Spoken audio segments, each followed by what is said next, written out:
जय हिंद दोस्तों। आज हम प्राचीन भारत के अंतर्गत चैप्टर 15 पार्ट 3 देख रहे हैं। इसमें हम लोग का जो दक्षिण भारत का इतिहास है वो आज कंप्लीट हो जाएगा। इसके अंतर्गत हम लोग राष्ट्रकूट वंश देखेंगे और चोल वंश देखेंगे जो फिर से उदय होता है। चलिए देखते हैं, इसको शुरू करते हैं। देखिए मैप में देख सकते हैं आप, यहाँ पे ये राष्ट्रकूट, ठीक है, ये मैं हाईलाइट कर रहा हूँ। ये जो है राष्ट्रकूट है, यहाँ पे इसका साम्राज्य है, और यहाँ पे देखो चौल, ठीक है। तो इन्हीं दोनों के बारे में पढ़ेंगे। पिछला वीडियो जो है फर्स्ट पार्ट में हम लोग चीर चोल पांडे देखे थे। उसके बाद से अगला जो सेकंड पार्ट था उसमें हम लोग पल्लव, ठीक है, ये पल्लव यहाँ पे दिख रहा है, और ये चालुक्य, ठीक है। तो ये चालुक्यों के बारे में सेकंड पार्ट में पढ़े थे, और थर्ड थर्ड जो है हमारा थर्ड पार्ट में हम लोग राजपूत और चौल देखेंगे। उसके बाद से दक्षिण भारत का जो राजवंश है, दक्षिण भारत का जो इतिहास है वो पूरा कंप्लीट हो जाएगा। तो चलिए इसको शुरू करते हैं, हम देखते हैं इसमें क्या क्या इंपॉर्टेंट बातें हैं। देखिए राष्ट्रकूट वंश का जो शुरुआत होता है वो होता है 1735 ईस्वी से लेकर के 1756 ईस्वी तक, ठीक है। मैप आप यहाँ पे देख सकते हैं, ये राष्ट्रकूट, ठीक है। ये मान्यखेत, मान्यखेत जो है वो इनकी राजधानी है, ठीक है। देखिए इस वंश का जो संस्थापक है वो है दंती दुर्ग, याद रखेंगे, दंती दुर्ग। इसकी राजधानी क्या है? मान्य खेत, ठीक है। देखिए यहाँ पे आपको याद है पिछले जो वीडियो में उसमें बताया था कि वातापी के चालुक्यों के जो अंतिम शासक जो था, ये कीर्तिवर्मन द्वितीय, ठीक है, उसको ये पराजित करके उसके बाद से फिर राष्ट्रकूट वंश का यहाँ से शुरुआत करते हैं। इसमें जो संस्थापक है दंती दुर्ग रहेगा। उसके बाद से कुछ प्रमुख जो इम्पोर्टेंट इसमें जो शासक है केवल उसी के बारे में देखेंगे। तो सबसे पहले हम लोग इसमें देखते हैं कृष्ण प्रथम, ठीक है। तो कृष्ण प्रथम के बारे में देखेंगे। इसमें ये है कि ये जो कृष्ण प्रथम है ये दंती दुर्ग के बाद ये अगला शासक बनता है, ठीक है। और इसका सबसे खास बात ये है कि ये एलोरा में जो आप कैलाश मंदिर देखेंगे, अभी मैं दिखाऊंगा आपको, उसका निर्माण करवाता है। और वो जो निर्माण है, जो शैली है वो द्रविड़ शैली है, ठीक है। तो द्रविड़ शैली में एलोरा के कैलाश मंदिर का निर्माण करवाता है। बहुत इंपॉर्टेंट है, बहुत बार इससे प्रश्न पूछा जाता है, तो आप इसको याद रखेंगे। सबसे फर्स्ट राष्ट्रकूट वंश में आपको पहला याद रखना है कि जो संस्थापक है दंती दुर्ग है। उसके बाद से जो अगला शासक आता है कृष्ण प्रथम, इसके द्वारा ही कैलाश मंदिर का निर्माण कराया गया है। अगर प्रश्न ऐसा बनता है कि राष्ट्रकूट वंश जो है या फिर इस तरीके से प्रश्न बनता है कि एलोरा के कैलाश मंदिर का निर्माण किस वंश के द्वारा कराया गया था या किस वंश के समय काल में कराया गया था, तो आपको याद रहेगा कि राष्ट्रकूट वंश, ठीक है। अगर शासक पूछता है तो कृष्ण प्रथम। चलिए देखते हैं हम लोग कैलाश, यहाँ पे देखिए कैलाश मंदिर है। और इसकी खास बात ये है कि ये देखिए ये चारों तरफ ये चट्टान है, ठीक है, ये पहाड़ है। तो ये पूरे चट्टान को काट काट करके ये इस तरीके से डिजाइन में मंदिर बनाया गया है। ये मतलब उस समय की बहुत ही एक तरीके से अ, बहुत ही अलग तरीके से को यहाँ पे इनका जो मेहनत दिखेगा आपको, एक-एक कलाकारी जो दिखेगा यहाँ पे, ये जो मंदिर है उसमें बहुत बेहतर तरीके से कलाकारी किया गया है। बहुत अच्छे से इसमें बहुत मेहनत से, और उस समय भी लोग कितने मतलब एक तरीके से कह सकते हैं कि बहुत ही यूनिक सोच वाले थे। तभी देख रहे हैं आप ये पहाड़ को काट करके यहाँ पे मंदिर बनाए हैं। और जब वहाँ पे और करीब से इसको देखेंगे तो आपको पता चलेगा कि छोटे-छोटे जगह पर भी आपको छोटा-छोटा डिज़ाइन मिलेगा।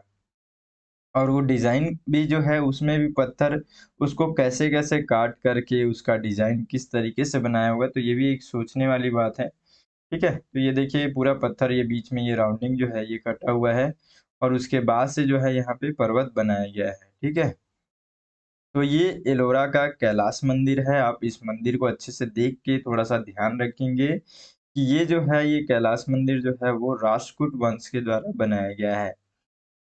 और उसके जो शासक हैं कृष्ण प्रथम उसके द्वारा बनाया गया है, ठीक है? चलिए अब अगला शासक इसमें देखते हैं। तो अगला शासक जो है वो है ध्रुव, ठीक है? तो ध्रुव जो है वो 780 ईस्वी में ये राजगद्दी पे आता है, लेकिन इससे पहले ये इसका भाई रहता है गोविंद द्वितीय, ठीक है? तो इसको गद्दी से एक तरीके से हटा देता है, वो सही तरीके से शासन नहीं कर पा रहा है इस तरीके से, ठीक है? उसके ऊपर आरोप लगा करके उसको हटा देता है। तो यहाँ से ध्रुव का शासनकाल चालू होता है। ध्रुव याद रखेंगे कि ये राष्ट्रकूट वंश का शासक है, ठीक है? क्योंकि इसके बारे में कुछ इम्पोर्टेंट बातें हैं जिसको आप अच्छे से याद रखेंगे। देखिए ये उत्तर का अभियान शुरुआत करता है। उत्तर का अभियान का मतलब क्या है? देखिए ये मैप यहाँ पे है, मैप में मैं हाइलाइट कर रहा हूँ अगर दिख रहा होगा तो, ठीक है? देखिए ये जो है ये राष्ट्रकूट जो है ये, ठीक है? ये जो राष्ट्रकूट है, ये राष्ट्रकूट है, अब ये ऊपर की ओर जा रहा है, मतलब इधर की ओर अपना क्या क्षेत्र साम्राज्य को विकसित कर रहा है ये पूरा इधर साइड में, ठीक है? तो ये जो ध्रुव है, ध्रुव यही चाहता है कि अपना जो साम्राज्य है वो दक्षिण की ओर तो है, ये उत्तर की ओर भी और साम्राज्य आगे बढ़ना चाहिए, ठीक है?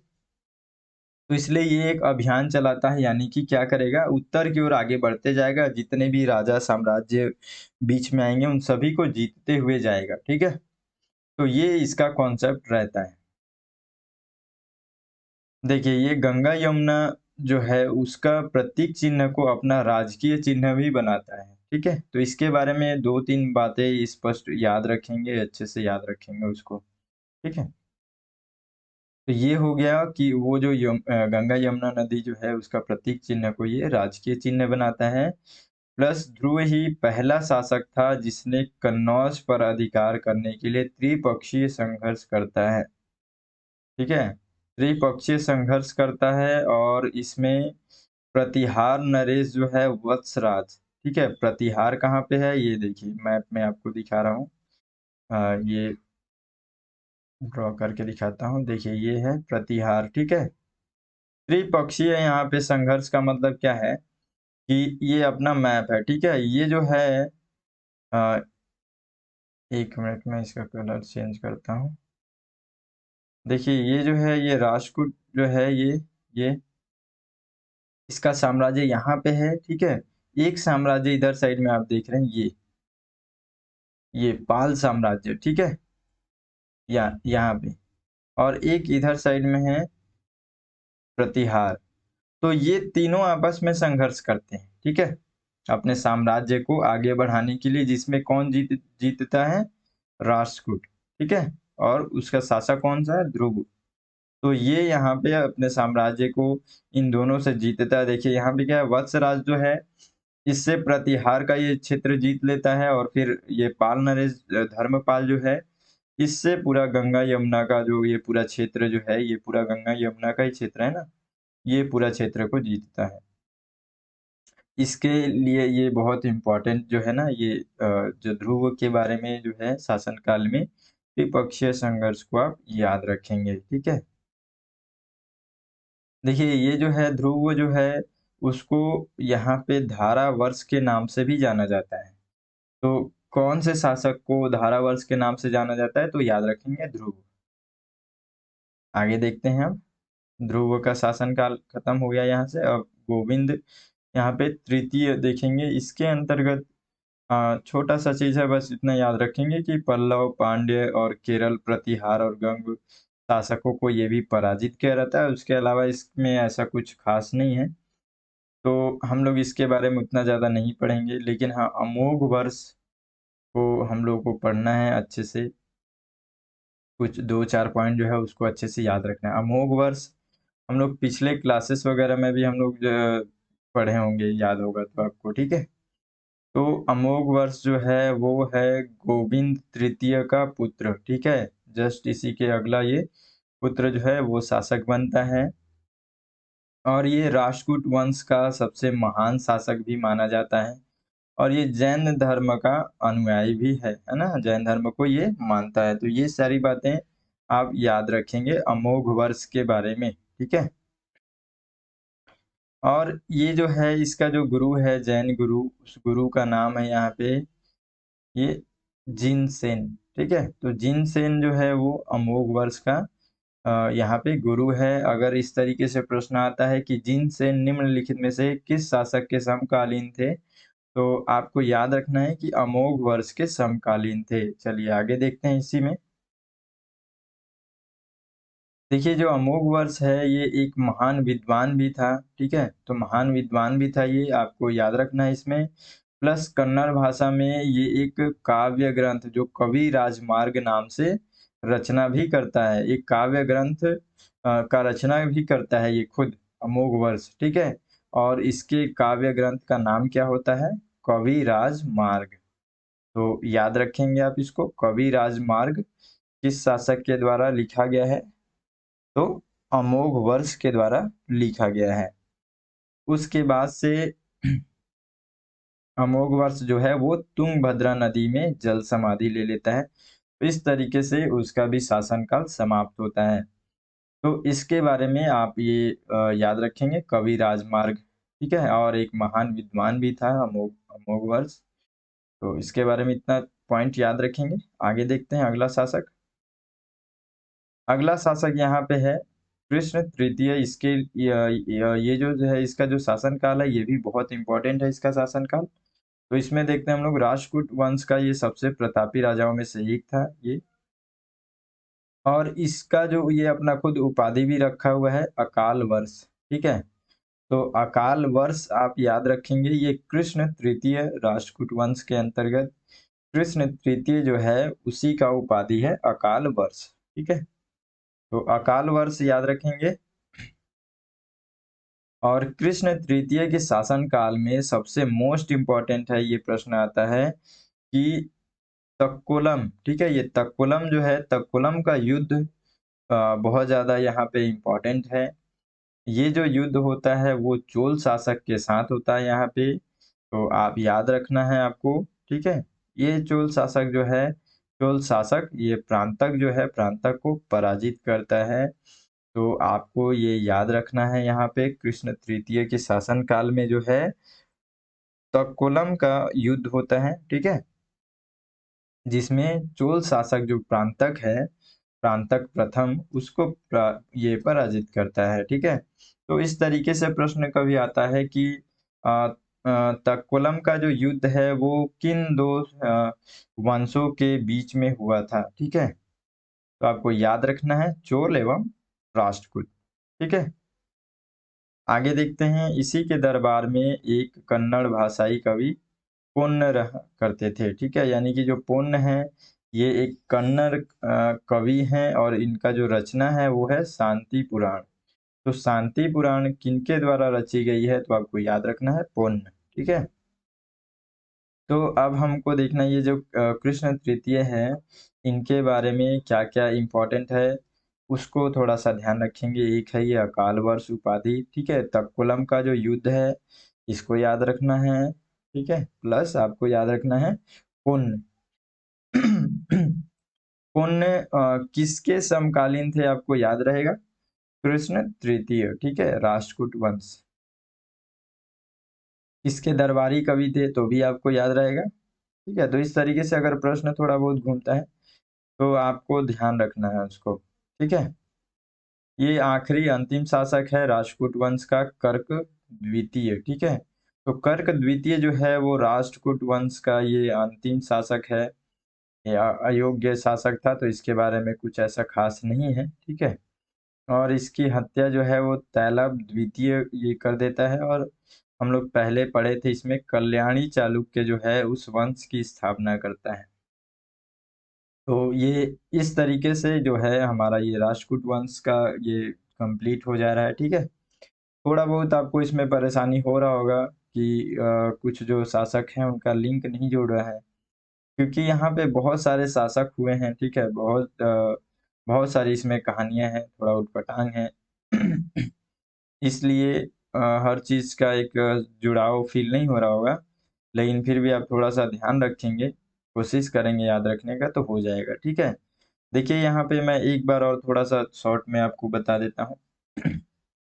जो राष्ट्रकूट वंश है, उसका संस्थापक है। क्या-क्या पॉइंट याद रखना, अगर ऐसा भी आप रखते हैं तो आपको तुरंत समझ में आ जाएगा, ठीक है? मैं कोशिश करता हूँ इसको। देखिए, संस्थापक राष्ट्रकूट वंश जब भी आपके पास आता है, तो सबसे पहले पहला पॉइंट आप याद रखेंगे कि जो संस्थापक है दंती दुर्ग है, राजधानी उसकी मान्यखेत है। और उसके बाद से कृष्ण प्रथम है। कृष्ण प्रथम आता है। कृष्ण प्रथम जो है वो एलोरा के कैलाश मंदिर का निर्माण करवाता है। बस इतना इसके बारे में याद रखना है। तो कितना पॉइंट हो गया हमारे पास? 1, 2 और 3 पॉइंट हो गया। संस्थापक, राजधानी और कृष्ण प्रथम कैलाश मंदिर। तो ये 3 टॉपिक याद रखना है इस राष्ट्रकूट वंश से। उसके बाद से अगला याद रखना है थोड़ा-सा ध्रुव के बारे में।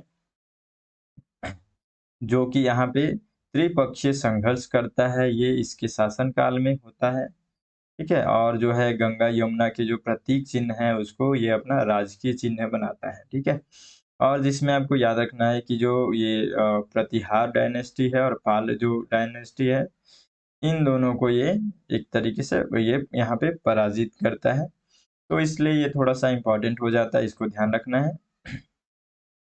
इसमें मान लीजिए 2 पॉइंट आपको याद रखना है ध्रुव से संबंधित। उसके बाद आगे बढ़ेंगे तो आपको गोविंद जो तृतीय है उसके बारे में यदि आप याद नहीं भी रखेंगे तो कोई बात नहीं है, लेकिन अमोघ वर्ष है इसके बारे में आपको याद रखना है कि ये इसके बारे में क्या पॉइंट याद रखना है। पहला तो आप ये याद रखेंगे ये जैन धर्म को मानता था, ठीक है? पहला पॉइंट ये याद रखेंगे। दूसरा, इसके गुरु जो थे वो जिनसेन थे। देखिए क्यों इम्पोर्टेंट है यहाँ पे? जैन धर्म, बौद्ध धर्म पहले से ही इम्पोर्टेंट है, ठीक है? तो इसलिए अगर उससे कोई भी जुड़ा हुआ चीज़ है, तो आप उसको भी याद रखेंगे। तो जिनसेन जो है अमोघ वर्ष के यहाँ पे एक तरीके से गुरु हैं, आचार्य हैं, ठीक है? और इनके बारे में ये तीसरा पॉइंट आपको याद रखना है कि ये खुद कन्नड़ भाषा में एक काव्य ग्रंथ की रचना करते हैं और उस काव्य ग्रंथ का नाम है कविराज मार्ग, ठीक है? बस इतना ही याद रखना है इनके बारे में। और उसके बाद से आता है ये कृष्ण तृतीय। तो जो कृष्ण तृतीय है, इसके बारे में 2 बातें बहुत इम्पोर्टेंट है जिसको याद रखना है। एक है ये अकाल वर्ष जो है उसकी उपाधि है। तक्षकुलम का जो युद्ध हुआ है इसके बारे में ये कृष्ण तृतीय के शासनकाल में हुआ था, ठीक है? चोल और राष्ट्रकूटों के मध्य हुआ था ये, ठीक है? लास्ट में आपको एक चीज़ बस और अगर याद हो जाता है तो इसके दरबार में कन्नड़ भाषाई के एक कवि थे जिनका नाम था पोन्न, और इनके द्वारा शांति पुराण की रचना की गई, ठीक है? तो ये इस तरीके से ये अब थोड़ा बहुत आपको जुड़ा होगा, और लास्ट में आपको कुछ चीज़ें याद नहीं रखना है। बस अंतिम शासक कर्क द्वितीय था जो कि यहाँ से उसकी कहानी समाप्त हो गई। तो राष्ट्रकूट का वंश भी यहाँ से समाप्त हो गया। आगे अब हम लोग थोड़ा-सा देखेंगे इसके बारे में। ये लास्ट है चोल वंश, ठीक है? चोल वंश जो है सबसे पहले हम लोग चेर, चोल, पांड्य जो पढ़े थे, उस समय भी चोल वंश था। देखिए यहाँ पे ये है मैप आपको दिख रहा है। तो उस समय भी इनका शासनकाल था और लगभग वो तीसरी शताब्दी के आसपास उनका उस समय था, लेकिन उस समय वो लोग धीरे-धीरे थोड़ा-सा कमज़ोर पड़ गए थे। फिर वापस ये लोग 9वीं शताब्दी में ये लोग थोड़ा-सा मजबूत होकर के बाहर निकले और फिर से इनका उदय हुआ। 9वीं शताब्दी का जो उस समय जब चोल साम्राज्य का एक तरीके से आगे बढ़ने लगा, तो उस समय मुख्य भूमिका जो था वो था विजयालय, ठीक है? तो विजयालय जो था, इसका सबसे मुख्य यहाँ पे भूमिका था 9वीं शताब्दी में चोल साम्राज्य को आगे बढ़ाने के लिए, ठीक है? तो इस तरीके से जो है, जो विजयालय है, सबसे पहला पॉइंट आपको चोल वंश में याद रखना है कि द्वितीय संस्थापक माना जाता है विजयालय को, ठीक है? तो आप याद रखेंगे जो चोल वंश है, उसका द्वितीय संस्थापक कौन रहेगा? विजयालय। इनकी राजधानी क्या थी? तो तंजौर, ठीक है? तंजौर इनकी राजधानी थी, ठीक है? अब हम लोग चोल वंश के बारे में देखते हैं। तो देखिए, विजयालय के अंतर्गत आपको क्या पॉइंट याद रखना है? ये द्वितीय संस्थापक इसको माना जाता है चोल वंश का। और साथ ही साथ ये तंजौर जीत करके फिर अपनी राजधानी बनाता है। तो राजधानी बनाने का श्रेय विजयालय के लिए याद रखेंगे, ठीक है। और उसके बाद से इसका जो इसके बाद जो है आदित्य प्रथम जो है, आदित्य प्रथम इसके बाद से यहाँ पे शासक बनता है, लेकिन उसके बारे में कुछ खास नहीं है, ठीक है। तो उसी का जस्ट पुत्र जो आता है पुरांतक प्रथम, ये थोड़ा सा इम्पोर्टेंट है, ठीक है। तो इसके बारे में हम लोग पढ़ेंगे। चलिए, प्रांतक प्रथम के बारे में हम लोग क्या पढ़ेंगे, इसमें सबसे मोस्ट इम्पोर्टेंट क्या रहेगा, आपको याद है इससे पहले अभी मैं बताया था, तो कलम का जो युद्ध हुआ था, जो संघर्ष हुआ था, ये प्रांतक प्रथम ही था। उसमें हम लोग पढ़े थे ना, जिसको वो हरा देता है कृष्ण तृतीय। तो आपको ये याद रखना है यहाँ पे, इसके शासनकाल में राष्ट्रकूट शासन, ये शासक कृष्ण तृतीय ने आक्रमण किया था, और इतिहास में यहाँ पे इस युद्ध को तक्कुलम के नाम से एक तरीके से जाना जाता है, तक्कुलम युद्ध के नाम से जाना जाता है।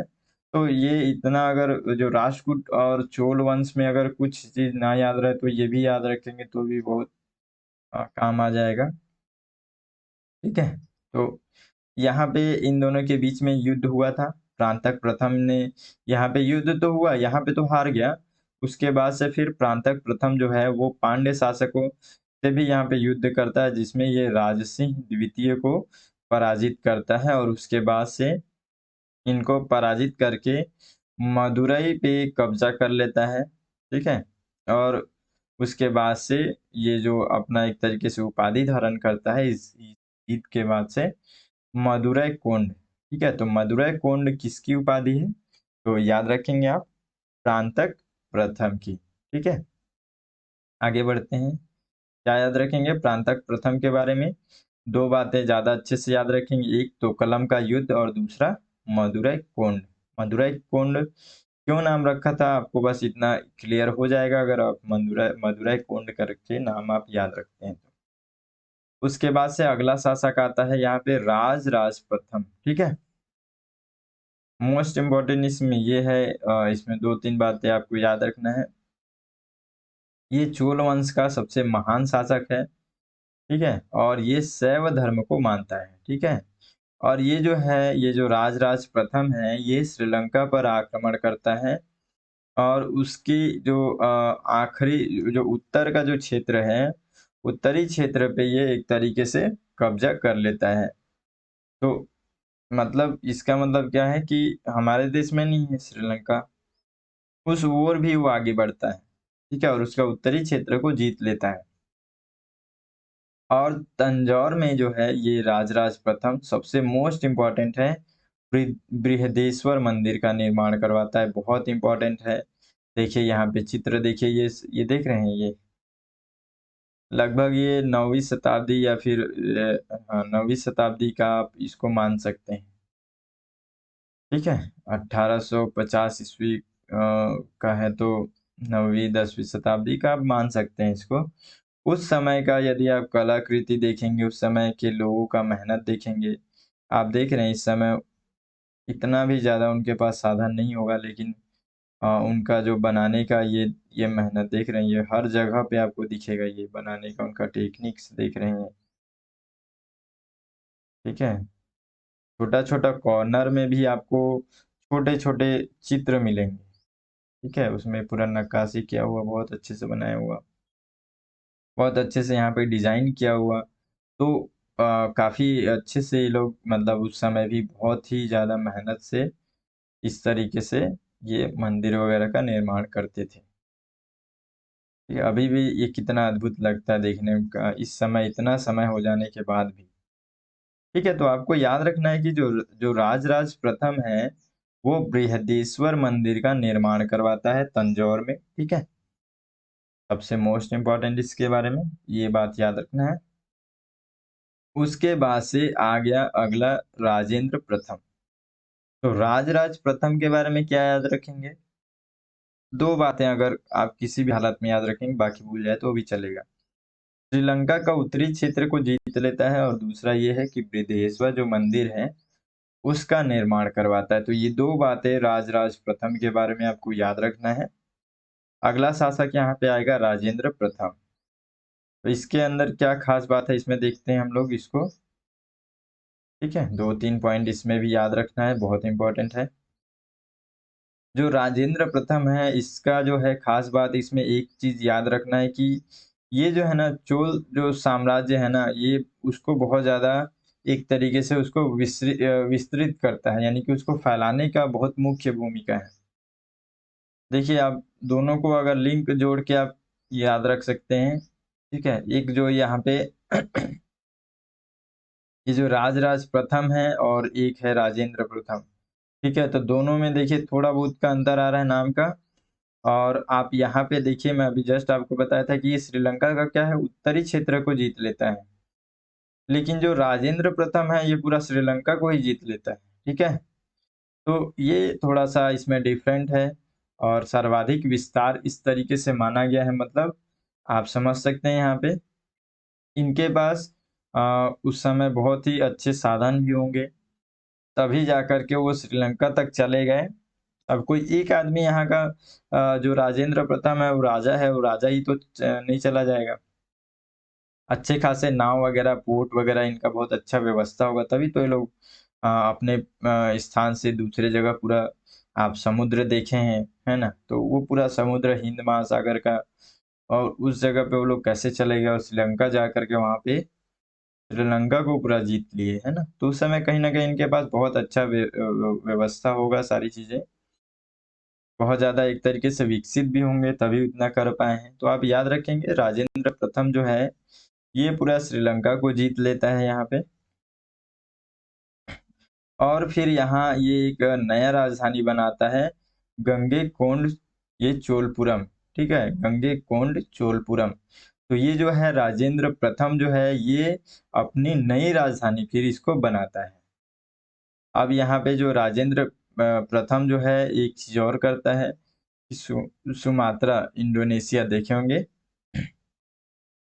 तो ये जो है आप म्यांमार के थोड़ा-सा और नीचे जाएँगे तो आप देखेंगे, हम लोग का पूर्व साइड में, यानी कि इंडिया के पूर्व साइड में आपको दिख जाएगा इंडोनेशिया, सुमात्रा। तो उस क्षेत्र पे भी ये आक्रमण करता है और वहाँ का जो शासक है शैलेंद्र, उसको भी ये पराजित करता है। तो इसलिए यहाँ पे बोला जा रहा है कि जो राजेंद्र प्रथम का जो शासन काल है, उसमें सर्वाधिक विस्तार हुआ। ठीक है? किसका? चोल वंश का। उसके बाद से चोल वंश का अंतिम शासक जो आता है यहाँ पे, राजेंद्र तृतीय होता है। और इसके बाद ये उस तरीके से कोई योग्य नहीं रहता है, तो इसका भी धीरे-धीरे ये जो चोल वंश का भी, इसका भी कहानी समाप्त हो जाता है। तो इस तरीके से इनका भी ये जो है कहानी समाप्त हो गया, लेकिन हम लोग एक बार थोड़ा-सा फिर से देखते हैं, क्योंकि लिंक थोड़ा-सा जुड़ नहीं पाता है। ये मैं शुरू से ही बताया था आपको, थोड़ा कन्फ्यूजन रहता है इनका। अगर हम लोग 2-3 बार देखेंगे तो ज़रूर थोड़ा-सा ध्यान में रहेगा, ठीक है?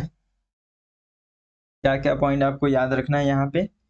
तो जो इसका संस्थापक है विजयालय, सबसे पहले जब 9वीं शताब्दी में फिर से उदय हुआ, तो वहाँ से आप शुरुआत करेंगे सबसे पहले विजयालय। विजयालय को ध्यान रखेंगे, एक सीक्वेंस बनाने का कोशिश कर रहा हूँ मैं। विजयालय को ध्यान रखेंगे, ये जो है इसको द्वितीय संस्थापक माना जाता है, ठीक है? इसके बारे में इतना याद रखना है। उसके बाद से तंजौर का ये तंजौर को जो है राजधानी बनाता है। 2 बातें याद रख लेंगे। उसके बाद से अगला शासक आता है यहाँ पे प्रांतक प्रथम, ठीक है? प्रांतक प्रथम जो है, इसके बारे में याद रखना है कि ये जो है इसके जो समय समय काल में जो है, तो कलम का युद्ध हुआ था, ठीक है? तो कलम का यहाँ पे युद्ध हुआ था। ये तोकलम का युद्ध हुआ था किसके? प्रांतक प्रथम के समय काल में, ठीक है? और उसके बाद से मदुरै कोंड जो है, मदुरै को जीत करके, उस समय वहाँ पे पांड्य शासक थे। तो ये उनसे जीत करके राज सिंह जो है वहाँ का शासक है, पांड्य शासक है, उससे जीत करके ये मदुरै कोंड उपाधि धारण करता है। नहीं याद रहेगा कोई बात नहीं। दूसरा टॉपिक चोल वंश के अंतर्गत दूसरा जो पॉइंट है, यानी कि 2 पॉइंट तो विजयालय में याद रख लिए। तीसरा पॉइंट मान लीजिए यहाँ पे याद रखना है, प्रांतक प्रथम के अंतर्गत ये तक्कुलम तक्कुलम जो युद्ध है, ये किसके समय काल में हुआ था? तो प्रांतक, ठीक है, प्रांतक प्रथम, ठीक है, याद रखेंगे। किन दो वंशों के बीच में हुआ था? तो राष्ट्रकूट और चोल वंश, ठीक है, याद रहेगा। 3 पॉइंट हो गया। चौथा पॉइंट आपके बारे में ये याद रखना है आपको, यहाँ पे राजराज प्रथम के बारे में। तो इसके बारे में आपको याद रखना है कि ये है एक तरीके से शैव धर्म को मानने वाला था। मेन चीज़ क्या, ये थोड़ा इम्पोर्टेंट हो जाता है क्योंकि ये सबसे महान शासक है। कई बार इस तरीके से भी प्रश्न पूछ देता है, किसी-किसी एग्ज़ाम में मैं देखा हूँ कि चोल वंश का सबसे महान शासक कौन था? ठीक है? तो आपको इसलिए याद रखना है, राजराज प्रथम जो है वो यहाँ पे सबसे महान शासक इसको माना जा रहा है। और ये इसका ख़ास बात ये है कि ये श्रीलंका के उत्तरी क्षेत्र पे आक्रमण करता है और उसको जीत लेता है। सबसे मोस्ट इम्पोर्टेंट, बृहदेश्वर मंदिर का निर्माण करवाता है तंजौर में, ठीक है?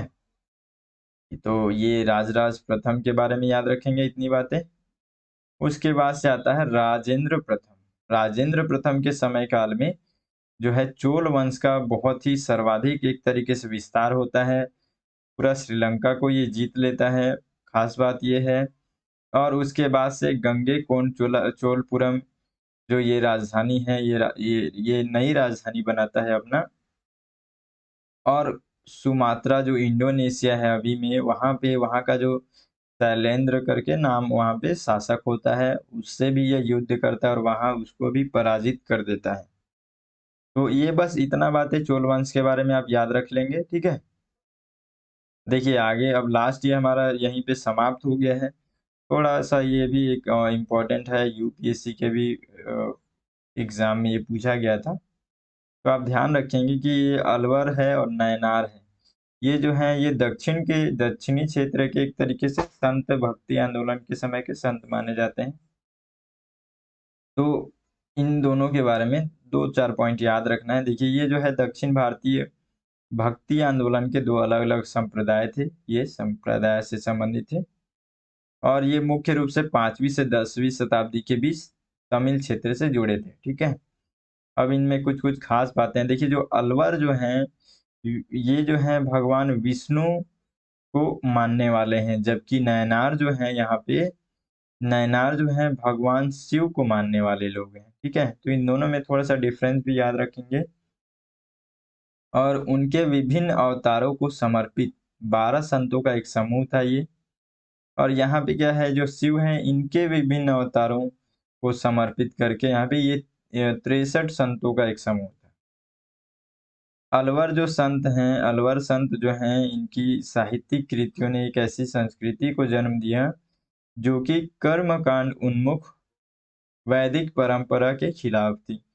तो यहाँ पे जो है अलवर जो संत हैं, इनके बारे में 2-4 पॉइंट जो मतलब 2-4 पॉइंट नहीं बोल सकते, 3 पॉइंट आपको अच्छे से याद रखना है, कि जो अलवर संत हैं वो कहीं न कहीं जो कर्मकांड है, जो एक तरीके से जो कर्मकांड जो कि सही नहीं है, वैदिक परंपरा ये सारी चीज़ें उनके एक तरीके से खिलाफ बोलते हैं, जो चीज़ सही नहीं था उसके खिलाफ ये लोग बोलते थे, ठीक है? यानी कि जो गलत है, वो गलत है। इस तरीके से एक तरीके से समाज में सही चीज़ों को गलत चीज़ क्या है, सही चीज़ क्या है, इसको बताने का इनका एक ज़्यादा यहाँ पे महत्वपूर्ण भूमिका था।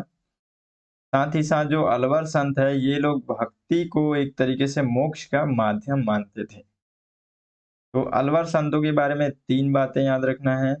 विष्णु धर्म जो भगवान विष्णु को ये मानते थे और ये जो है कर्मकांड कहीं न कहीं ये जो समाज में जो कर्मकांड है उसके विरोधी थे। तीसरा चीज़ याद रखना है कि इनकी मानसिकता ये थी कि अगर भक्ति किया जाता है तो भक्ति के माध्यम से हम लोग मोक्ष की प्राप्ति कर सकते हैं। तो ये 3 बातें अलवर संतों के बारे में। नैनार के बारे में ये भगवान शिव को मानते हैं, ठीक है?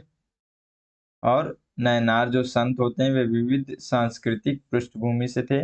यानी कि उदाहरण के लिए इसमें क्या है, कुछ इसमें ब्राह्मण भी थे, कुछ कुलीन भी थे और कुछ हरिजन भी थे। तो इस तरीके से मिक्स थे, कोई दिक्कत नहीं है, याद नहीं रहेगा तो नैनार के बारे में एक बस बात याद रखना है आपको कि ये भगवान शिव को मानते थे, ठीक है?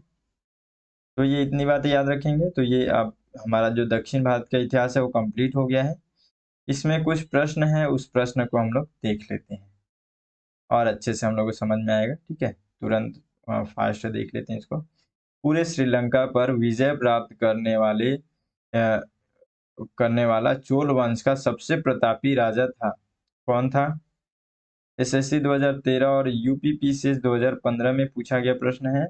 देखिए ऑप्शन ए है यहाँ पे राज राजा, और दूसरा यहाँ पे राजेंद्र प्रथम, बी नंबर, सी नंबर है राजेंद्र द्वितीय, और तीसरा नंबर है यानी कि डी नंबर जो है वो विक्रम चोल। का सही आंसर होगा राजेंद्र प्रथम। अगला देखिए, पहाड़ी काटकर एलोरा के यहाँ पे विश्व विख्यात कैलाश मंदिर का निर्माण करवाया था। देखिए यहाँ पे एसएससी 2013 और बीपीएससी 2016 में पूछा गया प्रश्न है। ठीक है, तो इसका सही आंसर क्या होगा? सही आंसर होगा राष्ट्रकूट ने। ठीक है, देखिए अगला प्रश्न देखते हैं, निम्नलिखित में किसने तंजौर में वृद्धेश्वर मंदिर का निर्माण करवाया था? आरआरबी 2005 और 2016 में पूछा गया प्रश्न है। हाँ, तो क्या हो सकता है इसका सही आंसर? इसका सही आंसर है राज राजा प्रथम ने। ठीक है, तो ये इसी तरीके से जो जो मैं आपको मोस्ट चीजें बताया राष्ट्रकूट और ये चोल वंश में, आप बस उतने को अच्छे से याद रखेंगे। ठीक है, देखिए अगला प्रश्न देखते हैं, निम्नलिखित में से कौन सा शहर चोल राजाओं की राजधानी था? यहाँ एसएससी 2002 में और नेट जेआरएफ यहाँ पे 15 में पूछा गया प्रश्न है। क्या होगा इनका राजधानी चोल राजाओं का? तो ये राजधानी है तंजौर। ठीक है, अगला प्रश्न देख लेते हैं, राष्ट्रकूट साम्राज्य का संस्थापक कौन था? कौन था? अच्छे से क्लियर है आपको, है ना? दंती दुर्ग था। अगला प्रश्न देखते हैं, निम्नलिखित में से किस शासक के पास एक शक्तिशाली नौसेना थी? देखिए इस तरीके से वो तो हम लोग नहीं जानते हैं, उस तरीके से ध्यान नहीं है हम लोग को, लेकिन हम लोग अगर फिर भी थोड़ा सा अच्छे से याद रखेंगे तो लॉजिक लगाएंगे तो हमको समझ में आ सकता है। अभी जो हम लोग चैप्टर पढ़े हैं उस हिसाब से देखिए यहाँ पे आरआरबी 2005 और एसएससी 2015 में पूछा गया प्रश्न है ये। ठीक है, तो अगर आप लॉजिक लगाएंगे तो आपको समझ में आएगा कि जो चोल शासक थे वो लोग कितने दूर तक कब्जा कर लिए थे, पूरा श्रीलंका सुमात्रा तक कब्जा कर लिए थे। तो वो लोग कैसे कर लेंगे, उतना दूर तक कैसे पहुंच सकेंगे? ठीक है, तो उनके पास कहीं ना कहीं अच्छा व्यवस्था होगा।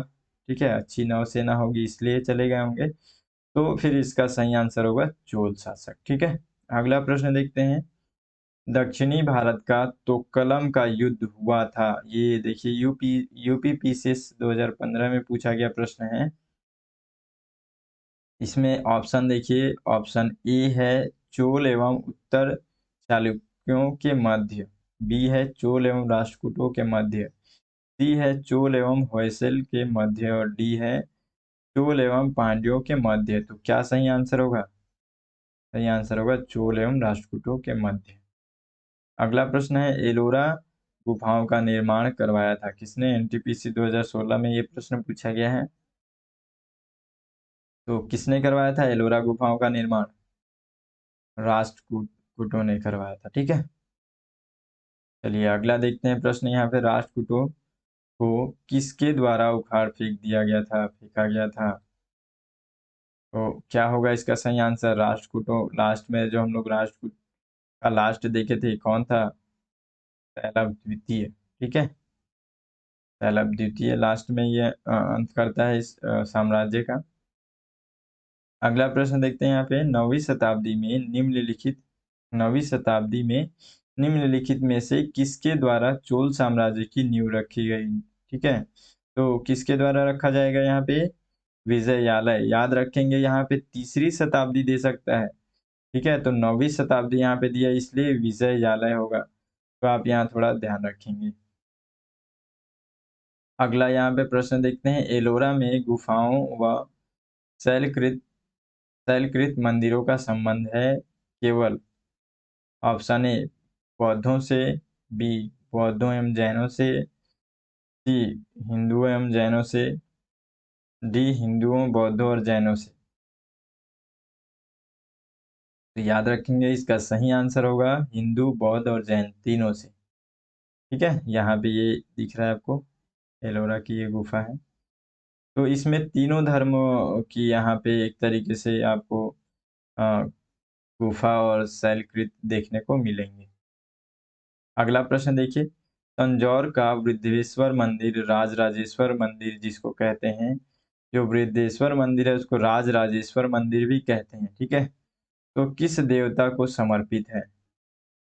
तो किस देवता को समर्पित है? ये है शिव को समर्पित है।